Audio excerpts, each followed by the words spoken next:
Thank you so much. Thank you, SpeakIn, for the honor and the opportunity to give this time to me for sharing my story, because I thought a lot after Deepshika asked to share my journey, and I found very little to really talk about or kill time of such a distinguished audience here.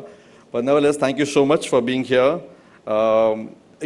My story is, if I come to think of it, is actually a story of middle class India. My story is the story of post-liberalization economy of India. And my story is of a few hundred Hindi journalists who got their space under the sun because foreign money was pouring in into media sector. So we also got some limelight.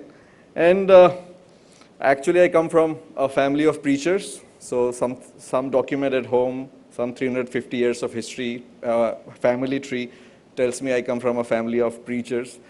My father served government as a civil engineer and has gone back to village preaching now.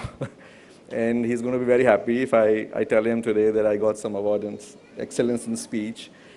So that was quite a upbringing, because values were always more important than anything else.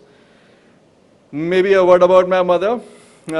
She advised me, the Mehraj, as a primetime anchor on news, you meet a lot of politicians and a lot of big business leaders, and I did actually.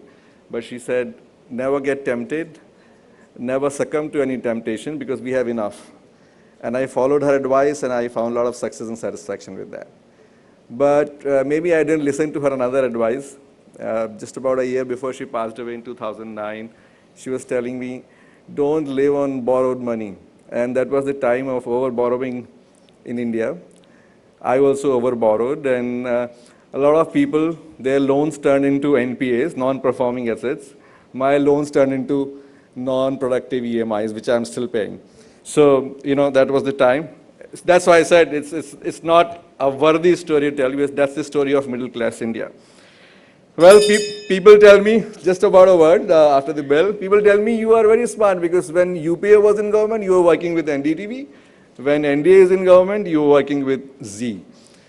So I tell them, I know what you mean, but both the organizations have given me enough space to think independently and speak where I must or what I must.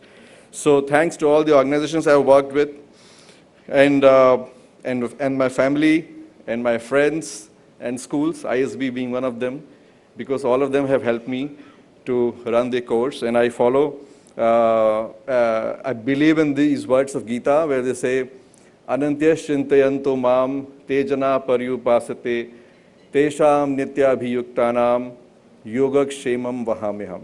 Whatever was yours or whatever is going to be yours, I am guarding it myself, says Krishna in Gita. It's a great time to be in India, to be born and to be growing up, and I think this country gives you privilege. If you are willing to do something, there is enough help available. So all the best to you all. Enjoy yourself. Thank you.